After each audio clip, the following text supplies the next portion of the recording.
भगवान बुद्ध ने भी वर्षों प्रवचन दिए, परंतु आज भारत में उनके अनुयायी नहीं के बराबर। क्या आपके प्रवचन का प्रतिफल भी विदेशों में ही लोकप्रिय होगा, इस देश में नहीं? क्या कारण है कि आपके प्रवचन से अभी तक भारतवासी प्रभावित नहीं हो रहे हैं? जगन्नाथ महतो, भारत के पैरों में कुछ गहरी जंजीरें, भारत की आंखों में बहुत प्राचीन धूल की परतें, भारत का मन गुलाम, भारत की आत्मा गुलाम। भारत जिया है अंधविश्वासों और इतनी लंबी सदियों से अंधविश्वासों में जी रहा है कि जब भी कभी इन अंधविश्वासों को तोड़ने की कोशिश की गई तो हमने प्राणपण से अपने अंधविश्वासों की रक्षा की। निश्चित ही तुम ठीक कहते हो कि आज बुद्ध के मानने वाले भारत में ना के बराबर, और जो है भी थोड़े से, उनको भी बुद्ध से कुछ लेना देना नहीं। वो तो मानने वाले हैं बाबा साहब भीमराव अंबेडकर के, उनको बुद्ध से क्या लेना देना? अंबेडकर को बुद्ध से क्या लेना देना था? अंबेडकर शुद्ध राजनीतिज्ञ थे, धर्म से उनका क्या नाता था, क्या संबंध था?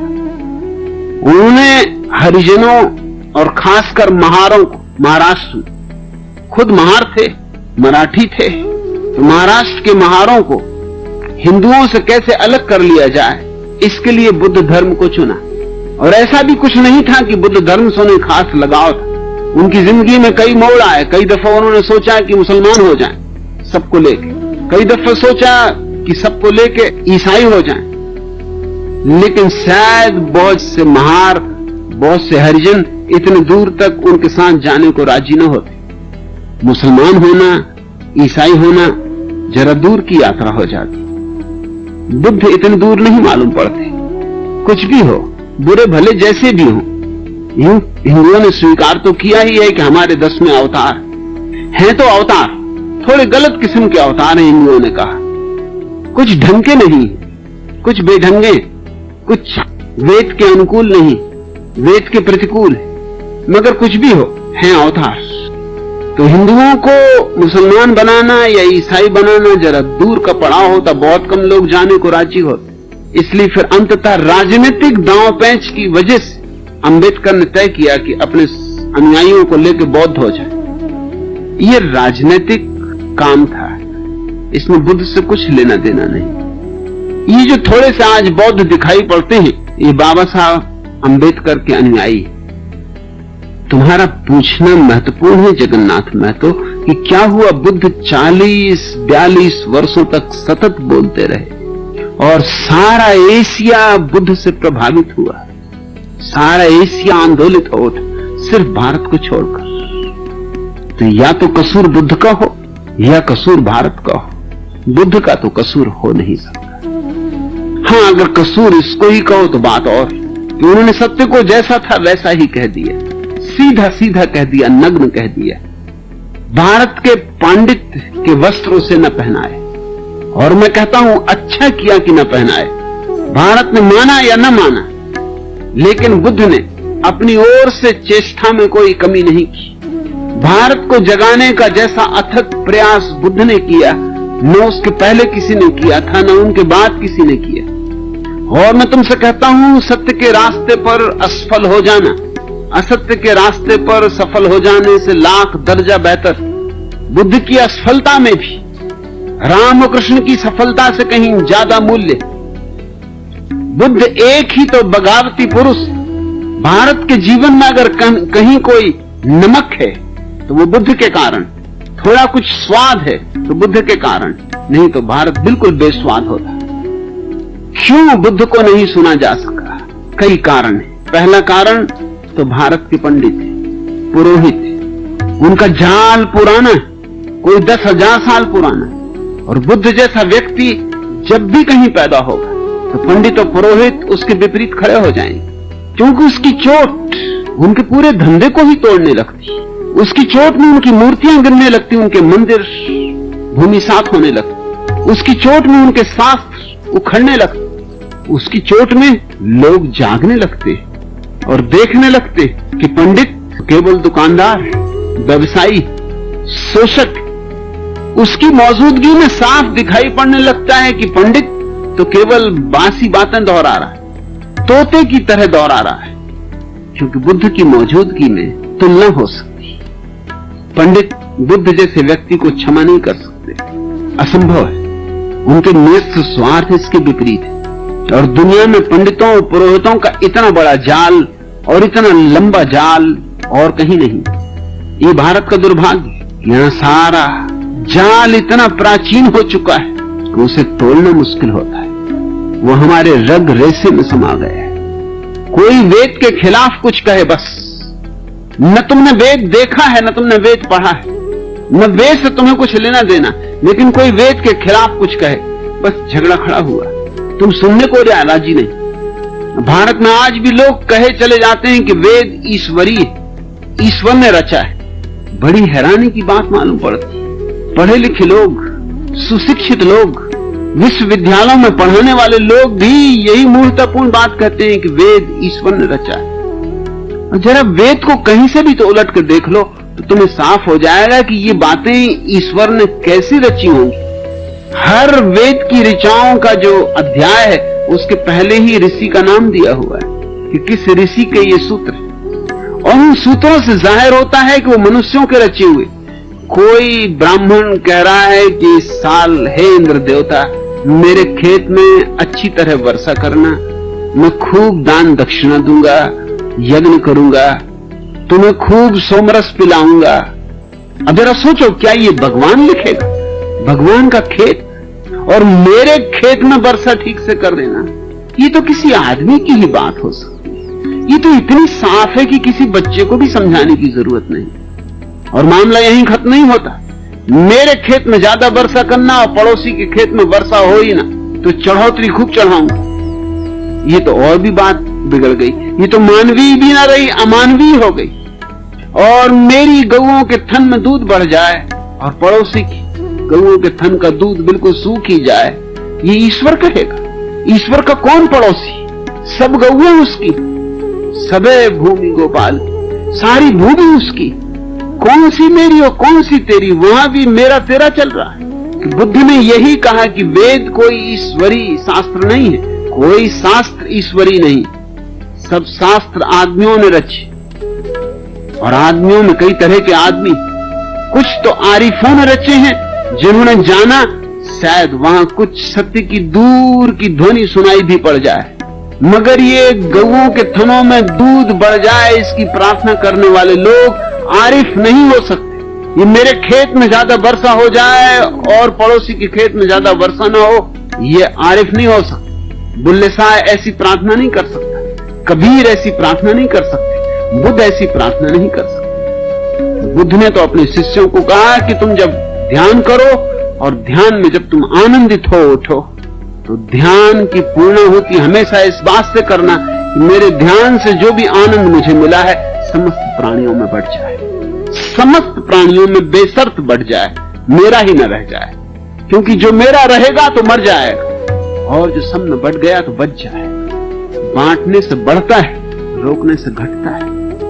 एक आदमी ने बुद्ध से जाके कहा था कि आप कहते हैं तो करूंगा, इतनी भर आज्ञा चाहता हूं कि मेरा जो पड़ोसी बहुत दुष्ट, उसको छोड़ के मैं कह सकता हूं कि सबको मिल जाए।